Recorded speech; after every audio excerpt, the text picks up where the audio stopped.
it says, which parasha are we in? Vayetzei.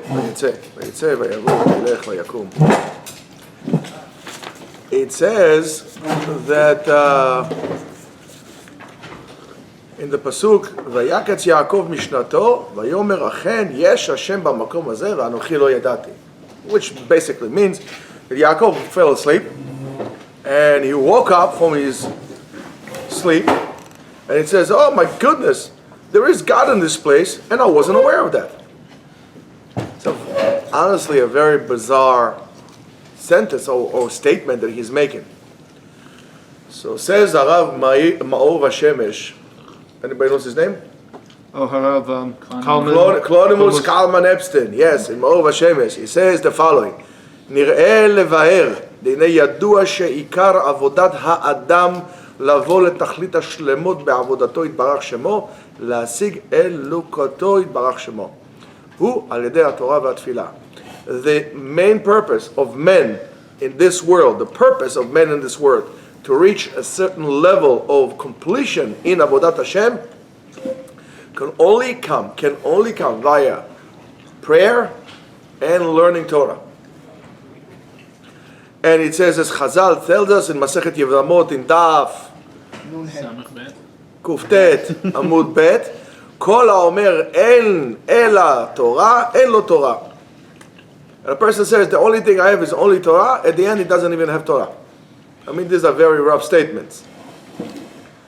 And it says, כי בוודאי על ידי עסק התורה לשמה יכול לבוא לקדושה גדולה. When you're going to learn Torah for the sake of learning Torah, you're truthfully learning Torah. You're not sitting down in Yeshiva to learn Torah to get a stipend. You're not sitting down in Yeshiva to learn Torah because you don't want to go to the army or because you want your father to pay for you.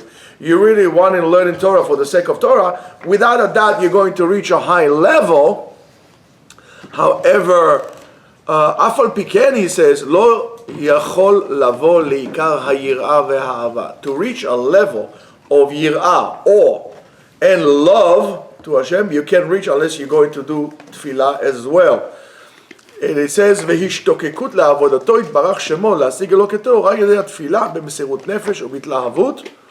Only when you pray, but even your prayer has to be in a certain fashion. Has to be something that you're really looking forward to. You need to know what is that you're asking, why are you asking, and how are you asking. People said, well, HaKadosh Baruch Hu does not really listen to me, he doesn't want my tefillah. Well, that's of course absolutely nonsense. HaKadosh Baruch Hu would not hear your tefillah or interact with it mainly because you don't really mean what you're praying for. You don't really want it. And HaKadosh Baruch Hu, since HaKadosh Baruch Hu emet v'torato emet, he's not going to interact in anything that is not truthful. Sorry. You don't really mean it. So I'm not going to give it to you. I don't want to be a part of that. So you need to really want what you really want, what you're asking for, and you need to ask in a certain manner, and you really have to do it in a with a tremendous itlahavut and sincerity. Do you really have it? Or you're just paying lip service? Yalla, como tomat. Right? That's what I do. You give somebody a siddur, first thing he does, up and down. It's like those birds that they used to have, people used to have it in the cars. Take a little bit of water from here, take a little water from there, one of those things. Like toys in the 60s. What do you feel this desire inside of you to really connect yourself to HaKadosh Baruch Hu? What is that you're doing and why are you doing it? How are you doing it? And the Ma'or Vashemesh brings into his explanation a tremendous midrash over there about in Avodat Hashem in order to reach the Tachlit Hashlemut. It says a person needs to do also Tefillah and also Torah. It's impossible to reach this level of completion with only by prayer or only by learning, and especially without prayer. Why? Because we said a person en bo Torah, right, is considered to be an Am Haaretz. It says en Am Haaretz Chasid. You can't be mitchased. You can't go over the line or above and beyond when you don't know what you're doing. You need to know what is it that you're doing. That's why also limud halacha is very important. Is you have to understand why am I doing what I'm doing? What's the reason? How should I be doing it? Never operate and do your mitzvot as robots. It makes it tasteless. That's not the way to do things. The Maor Hashemesh continue, and it brings this principle also in regards to Yaakov Avinu. It says, "V'hinei yadua ma'amar chachamenu," what Chazal says in Masechet Brachot in Daf Gimel Tet. Chavav. Chavav. Amud? Bet. Gimel. Bet. Gimel. It says, "Vayivga b'makom," and he reached that place, shetiken tfilat arvit, that he established a tfilah arvit. He says, "Ine lo yada ad ata seder sod tfilah echi gdola." He did not understand how important prayer is. It says, and we find in Masechet Megillah in Daf Gimel. Yud Zayin. All right, Amud. Aleph. Wow, on the money. Okay, make a Seudah. You just got it. It says that Yaakov, that was in the Yeshiva of Shem Vayetzei, and he learned Torah, right? He knew the secret of the Torah, but he did not comprehend and achieve the level of closeness to HaKadosh Baruch Hu. Zalman, there's children here. Of HaKadosh Baruch Hu until he prayed. That level was sealed for him because he I guess prayed differently. And this is after 14 years of learning Torah in Shem Vayetzei, but when he came to the place called Bet El, which is the Temple Mount, right? Then he was metaken tfilat arvit, and only then, when it was in his hands, when he was able to acquire a connection to tfilah and Torah, only then the revelation of God came upon him. Of course, the question needs to be asked, why? What's so important about tefillah? I mean, we all know that God doesn't need our prayers. Why is that? So have this question in the back of your mind. Why is that important to pray? And why is it important to pray in a certain sincere fashion? There's a lot in this parasha that is really hidden, but it's really connected. I saw this time around, Baruch Hashem, I was able to see a certain silver lining that goes through the whole entire parasha. And I'm going to give you a little sneak preview. It's all about talking. And it's very important. So, that's what he says. He says, I didn't know there's God, and I didn't know that secret. So let's look at what happened later on in the parasha. After he spent 20 years by his famed crooked father-in-law, right? They made him work like a slave for 20 years. And right, all of a sudden he gets a message from God. God himself is revealed to him in a dream, and he says to him, buddy, wake up, you gotta go back to the Eretz Canaan, which of course later on is going to be called upon him. Eretz Israel, the land of Israel. Now they didn't call it Palestine. They call it the land of Israel. The nations all the time try to use different names to that piece of property just to deny our right for that land. By giving it different, Judea, and so on and so forth. But this is called Eretz Israel, the land of Israel. Why? After Yaakov. So God himself tells him to go, but he's not really packing. He's not like Avraham Avinu. Avraham Avinu, God tells him, Lech lecha la'eretz, he takes his stuff, Yalla Sarah, let's go, Vamonos, Aide, VNC, whoop, everybody go. Let's go, pick up. Yaakov Avinu doesn't do that. Yaakov does not do that. Yaakov, the first thing that he does, what does he do? He goes to his wives.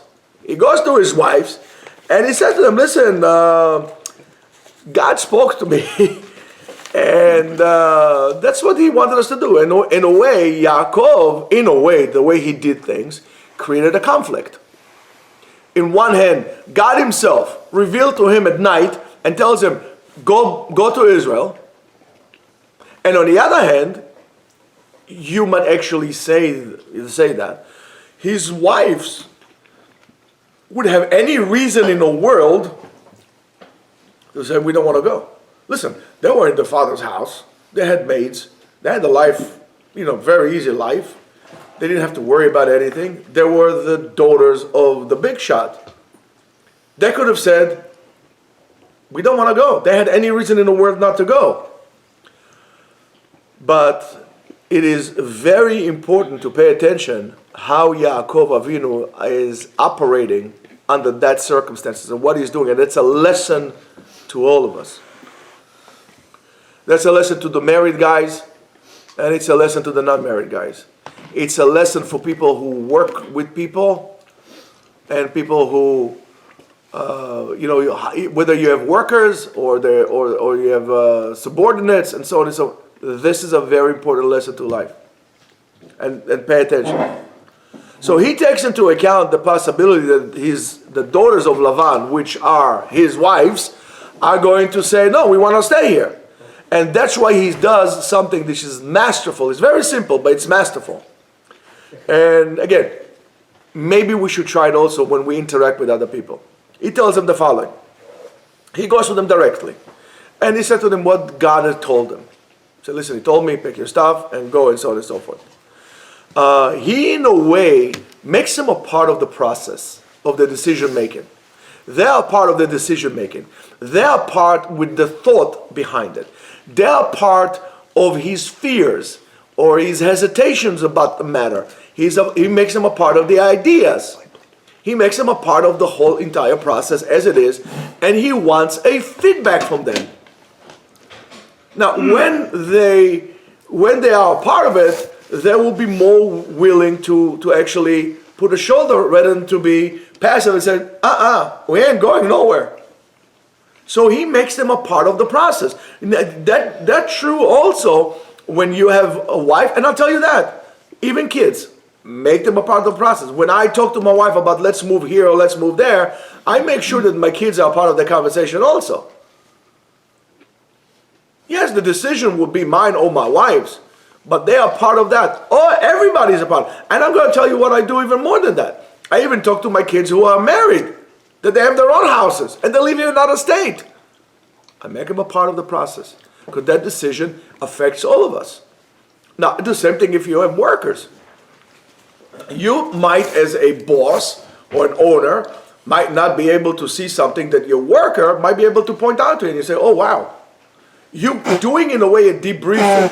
A debriefing is a very important process when you take an action. If you want to know what is, and I told you this many times, what's the success of commando units, of real special op units, is not necessarily the great abilities with the great weapons that they had and so on and so forth, physical abilities and so on. But no, it's their ability to have a honest debriefing where everybody has a voice on the matter, where something was good or something was bad, and if the commander, messed up and did something wrong, with all the respect, they'll say it and he will take it into heart. Otherwise, you don't have a part of that team.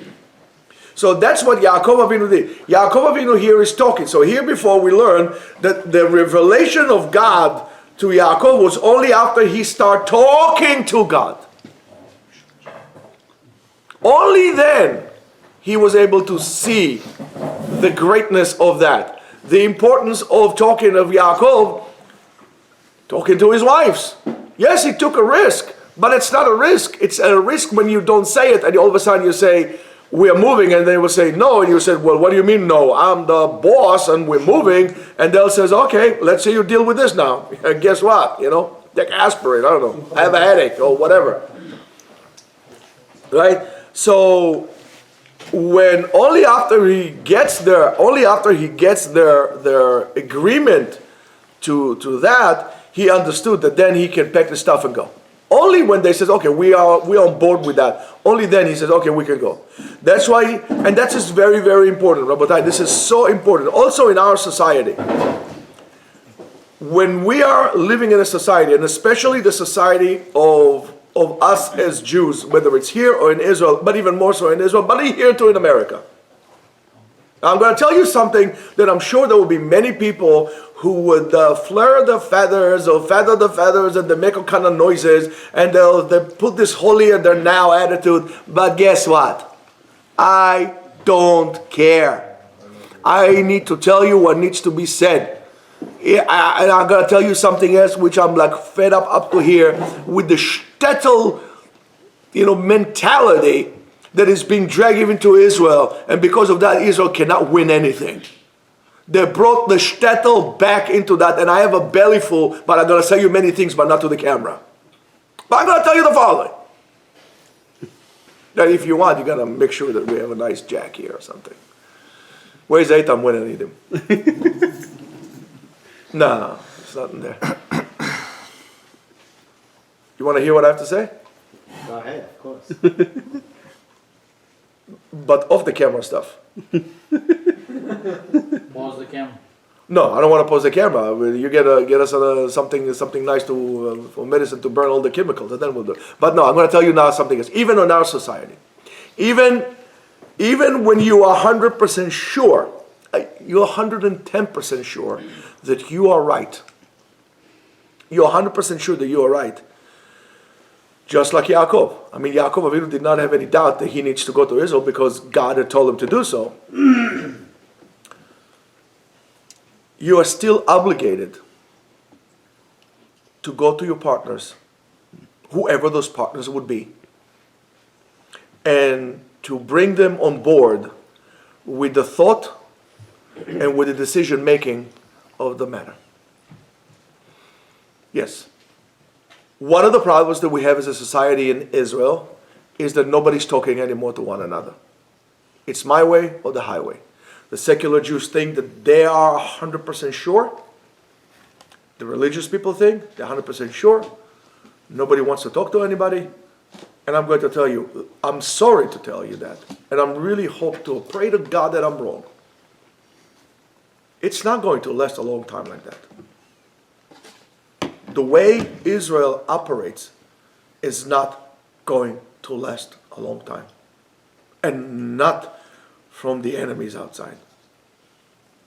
We need to sit together and bring, to a point, everybody together to the table and talk. Because we're all in that boat. We're all on that boat. We're all sailing together and the seas are rough.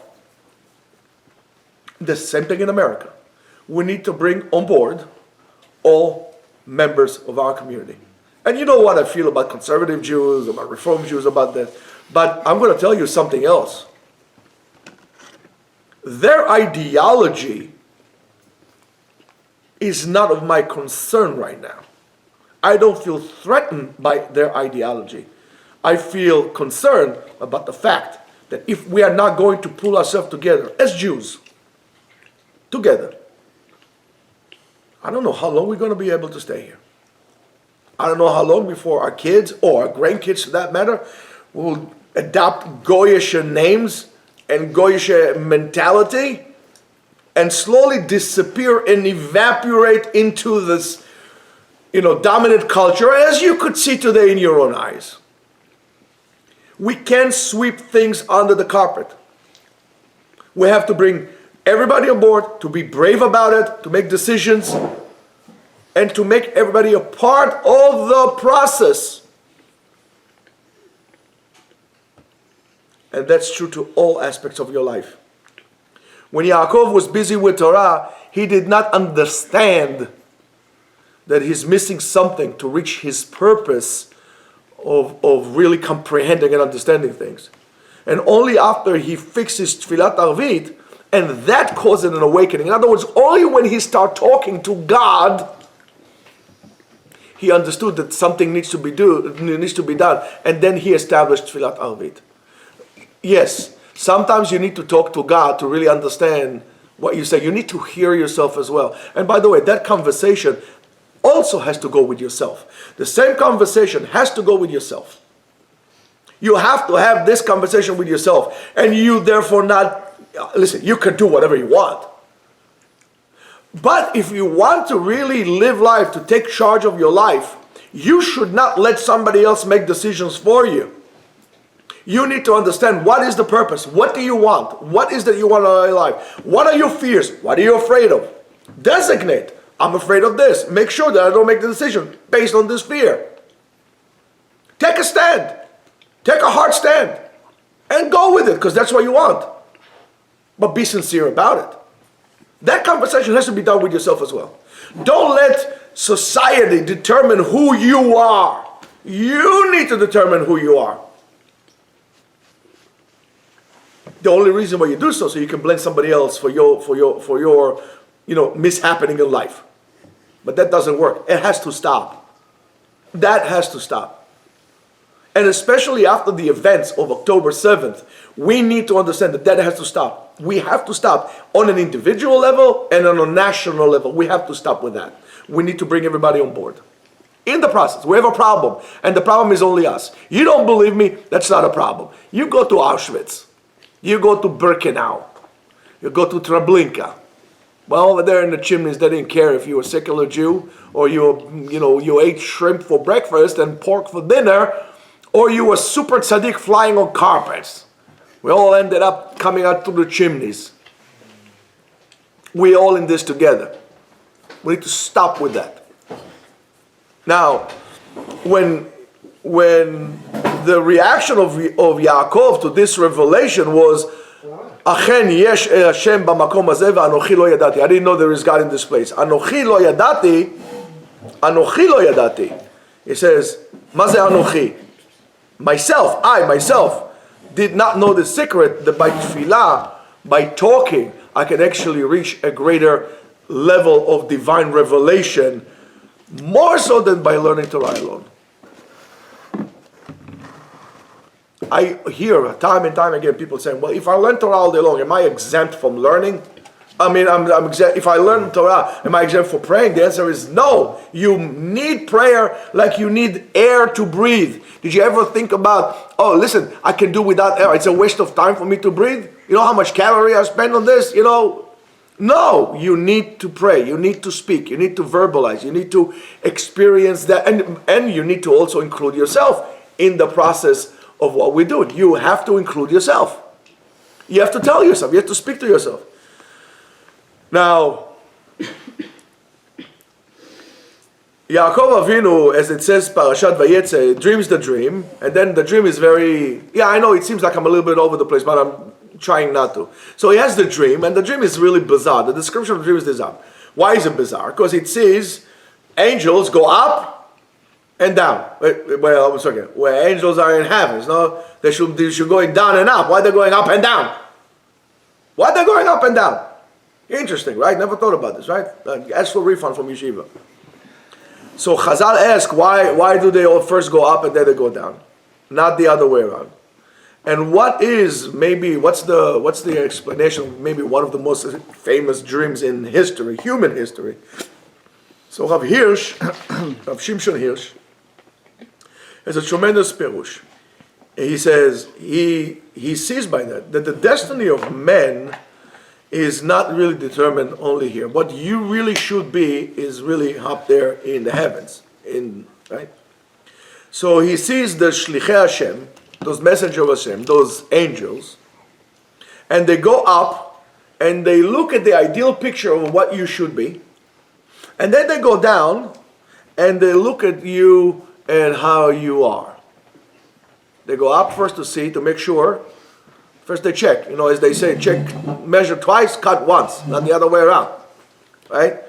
And then they compare to really who you are, and by doing so, they interact with him for good or bad, And he says the following, according, Olim umistaknim b'diokano shel ma'ala, ve'yordin umistaklim b'diokano shel mata, ba'u lesakina. And then what they do, they come with a little knife and they kind of poke him. Hello, wake up, do something.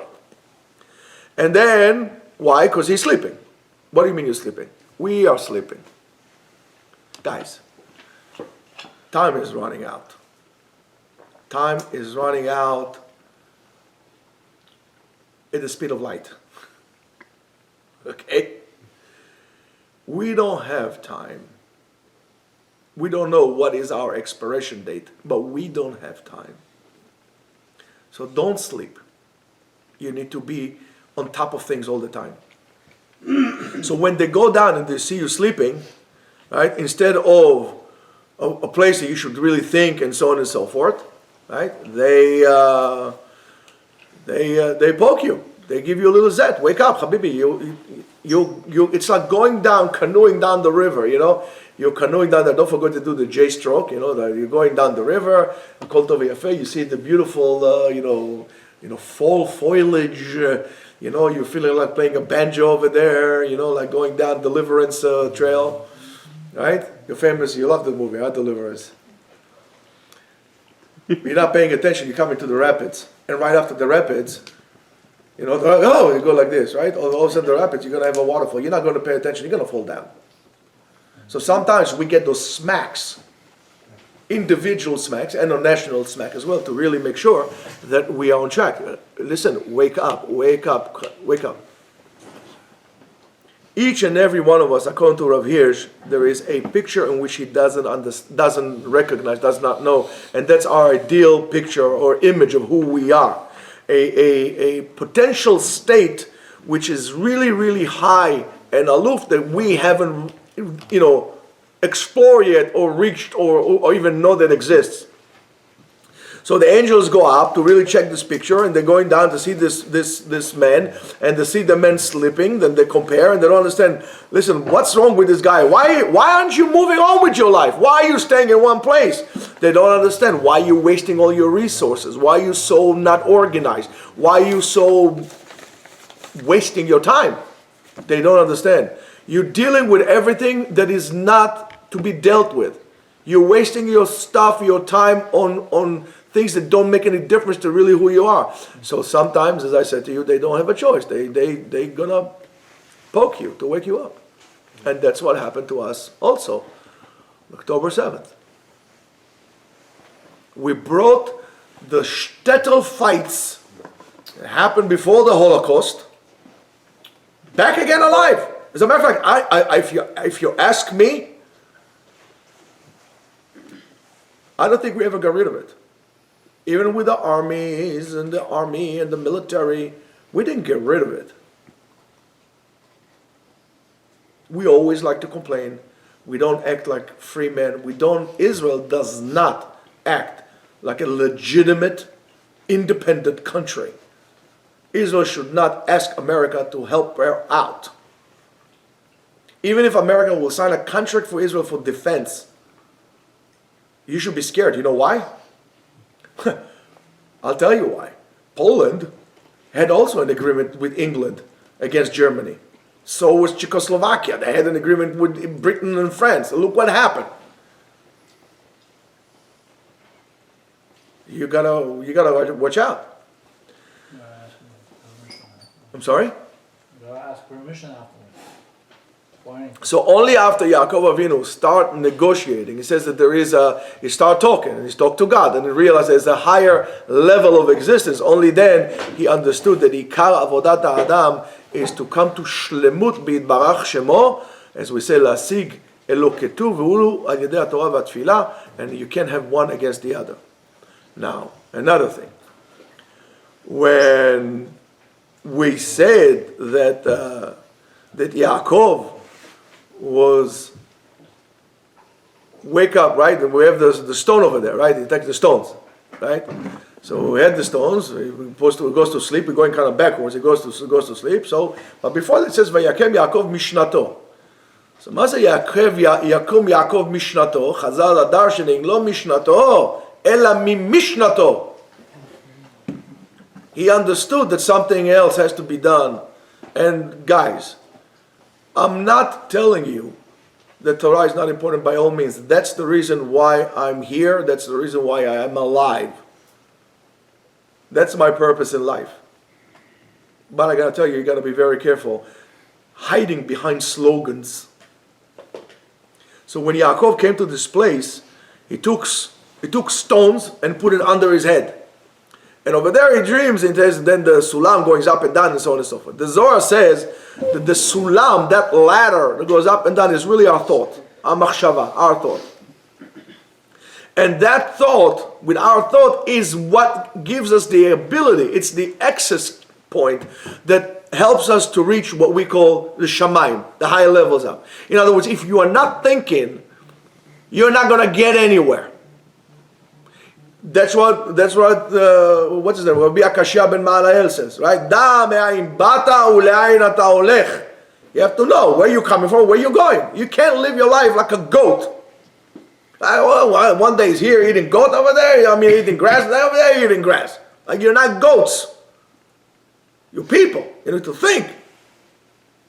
So when you start thinking, that's the sulam. That's what you're going up. If you're not thinking, you're not getting anywhere. And unfortunately, many of the establishments that we have in our governments, media, and so on and so forth, all kind of choleros like that, they don't want you to think. And the first thing that they're going to do when you don't want you to think, they're going to give you all those free things. Sex, drugs, and rock and roll. Just not to think. For crying out loud. As an Israeli, as a Jew, you go to Turkey. They're going to make shish kebab out of you if they could. But what? All included. Eat kebab from day until night. Eat baklava and all kind of other desserts from day and night. All included. Eat as much as you want. Oh, that's okay. They love us. They don't love you. Why? You're bribing yourself. You're bribing that Esav inside of you, and you're bringing up the Esav to rule you. Esav is all about, hey, listen, just feed me up. Just feed me, Seymour. I'm hungry. You got to be careful when you stop thinking. As a matter of fact, not only do you have to stop thinking, you have to stop thinking the way you're being told to think. You have to think for yourself. And you have to reach that shlemut. And when Yaakov wakes up from his slumber, from his sleep, he says, Vayikach et ha'even asher sam mirashotav. Before he says avanim, and now he says even, right? They became one. Now, Rabbatai, pay attention. Of course, the stones start to fight, according to the Midrash. This is not an analogy. Which one Yaakov is going to put his head on? Immediately, HaKadosh Baruch Hu says that's not going to work. HaKadosh Baruch Hu took all those 12 stones and made them into one stone. We cannot operate when we have so many divisions among us. Opinions is good. Opinions is terrific. Multiple opinions is needed, is a must. But no divisions. We're all here for one goal. So, in other words, after they came up from that Esav inside of them, who is going to be me, right? And they start to climb the ladder, which is the Ar Machshava. They came out from the world of Perud, of separation and splitting and so on and so forth, and therefore they were able to connect to the Yaakov inside of us and reach in Shamayim. So, and when they reach in Shamayim, we reach that what we call the place, right? And that's the place in which we are in the awareness of one. I need to understand that, let's say, for example, Idan has a different idea, different thoughts than me, and Yeshua has a different thought than me, but I see them as a part of me. We are all in this together. We are all in this together. That's why it's very hard for me to, and I'm going to say it, very hard for me to understand how is it that if you're a citizen of a sovereign country, supposedly, like Israel, would not be willing to defend it. You let somebody else do it.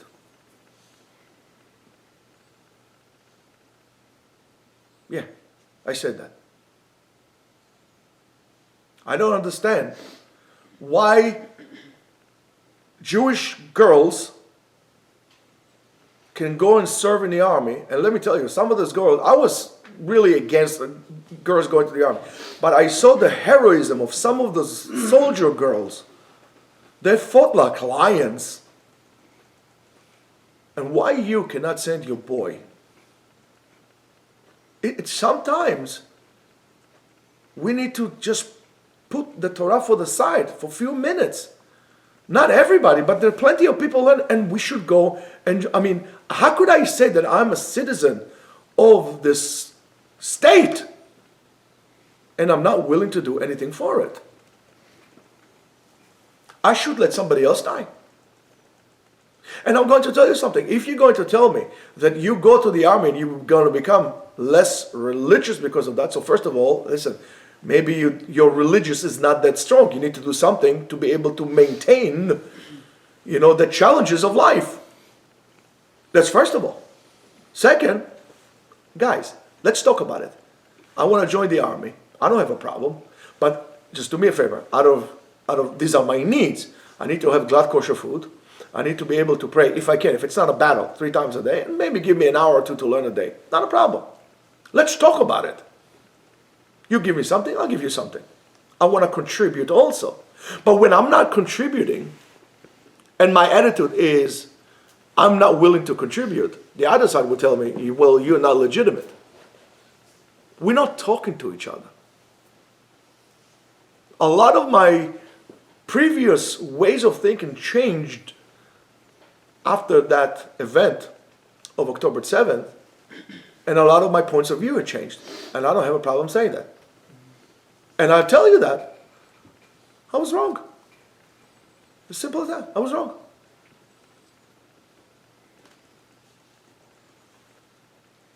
Do we really feel connected to the people in Israel? Yes, we are. Yeah, I'm sure. Anybody here will tell everybody. Yeah, of course I feel connected. Because I ask you a question. What are you willing to do? Are you willing to pick your stuff and go there? Are you? What are you willing to do besides talking? What are you willing to do? What do you think? You're going to give them money and that will be it? Or maybe that's what they want. And that's going to be the relationship. How long this relationship is going to last? How long this relationship is going to last? We have to learn. We all have to learn. But my chances to reach the other side, to persuade him to be a little bit less anti-Jewish, and I'm talking about my Jewish brothers, is only going to be when I'm going to stretch out the hand to them. If I'm going to wait for you to be the first one, it might not happen. I need to get you involved in that discussion. I'll stretch out the hand for you. As a matter of fact, I'll stretch the other hand for you. And I said to you before, at this point that we are,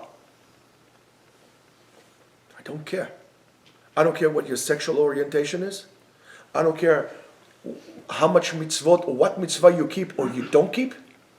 We are all in this together. And I want to embrace you. We're going to hold hand in hand and we're going to form a line and we're going to push our enemies together. This oneness, that place of Echad, is a level of God. Because by God there's no perud. God is one. And if we have on the tefillin, Shema Yisrael Hashem Elokeinu Hashem Echad, the Gemara says, HaKadosh Baruch Hu has, his logo is Mi Ke'amcha Yisrael, Goy Echad Ba'aretz. Are you feel Echad with the people there? Or you say, okay, you go, I'll be right back. Sometimes those secular people in Israel show us, the religious people, a better example what Echad means when they say after me. Follow me, not you. Guys, you go, I'll be right there. I'm sitting here in my yeshiva right now. I'm learning the Jewish nooks with Torah. That needed also. You need to pray, you need to learn Torah. But sometimes you need to do that. You need to get up and go. Would you send your daughters to, forget about fighting, but would you send your daughters at least to join a hospital to help? Or it's also too much for you because your girls are too holy for that. Holy men. Why can't your girls go and join a hospital? Take care of injured people.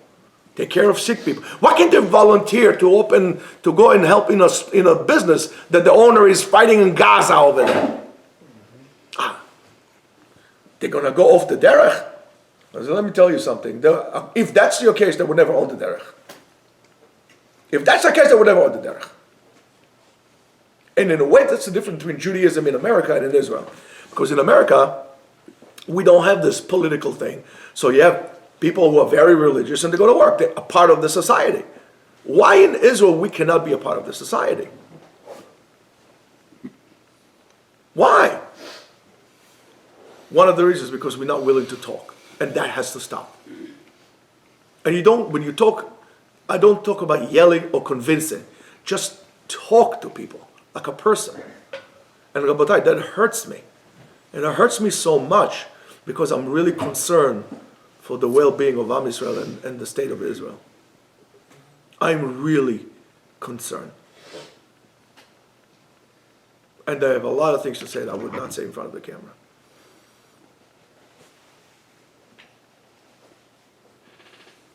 But we have to stop that. We must stop that. When we are in the point, in the state of mind of one, we are like B'Tselem Elokim. We are in the image of God. We are one. And that is a world of unity, of wholeness, when the whole universe is in harmony, synchronized in harmony. And then, of course, it's not a wonder that few stones could become one. Only through that we can take this, and that's, by the way in which this parasha shows us an example how we need to execute the humanity inside of us and to reach a place, a spiritual place, in which what spiritual stage in which we should strive for. And we need to understand that. Tiru, Rabotai. I'll give you an example. I asked few people this week if they could give me the difference between the two psukim in Yeshaya and in Yoel. So it's in Yeshaya Perek Bet, Pasuk Dalet, and Yoel Perek Dalet, Pasuk Eser, 10, Yud. Why? Over the Yeshaya it says, and they took the swords and they turned them into plows, right? V'chitetu charbotam, right? They took the swords and turned it into plows. Yofi. In Yoel it says the opposite. And they take the plows and they made it into swords. What? There is a contradiction here. Somebody didn't copy it right. So the easiest thing is to say, Yemot HaMashiach. No. What do you learn from this? What the Mashiach? Maybe, I don't know when Mashiach is coming. I need to learn something now. What are you learning from that? Well, sometimes you do need to take your plows and make it into swords. And sometimes you need to take your sword and make it into plows. You need to learn how to adapt. Lack of adaptation puts us in a state of being frozen. And when you're frozen, you can't grow spiritually. And I don't care how much Torah you learn, you could be on spiritual death. And I don't care how much you go like this and you're dancing in the street. You're not, what's his name, David Bowie, dancing in the street. That's not spirituality. Spirituality, true level of spirituality is being able to see the holy point in each and every one of us without any discrimination. And yes, even if you're a homo. He's a human being also. Homo sapien. It's a homo sapien, yeah. There's a homo erectus. We need to be able to see beyond those things.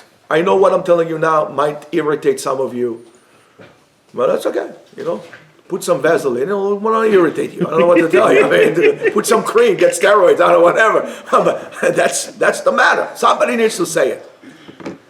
And I'm sick and tired of hiding behind slogans and feeling good, and making everybody feel good, and so on and so forth. I got it. When HaKadosh Baruch Hu said to you, Ve'ahavta l'reacha kamocha, right? When it says Ve'ahavta l'reacha kamocha, everybody knows that. Do you really mean that? Do you really mean that? Oh no, l'reahavta, not now, not this one, the other one. Without any discrimination of ethnicity or color of skin or anything like that. Without. Are you? Net? No. Oh, well, there's something for you to work on. And you need to understand that only through talking, only through negotiation, we could understand how to do things. We need to understand that we all have a joint mission to all of us, and that only through talking to one another, that will bring us into a place of unity. Only when we're going to respect one another, and we're going to respect one another all over again, we understand, we'll be able to understand that we really agree upon maybe 90%, if not more, of the things. Most of the stuff we agree on. And on the rest of it, it's okay not to agree. But we have more in common than we have difference to all the Jews. And if you forgot that, well, get yourself your local anti-Semite, and he will remind you that he does not care if you are, sitting down Satmar with all dangling down your ears, or you have a mohawk in Tel Aviv going in the gay parade. You're a Jew, I don't like you. You need to understand that.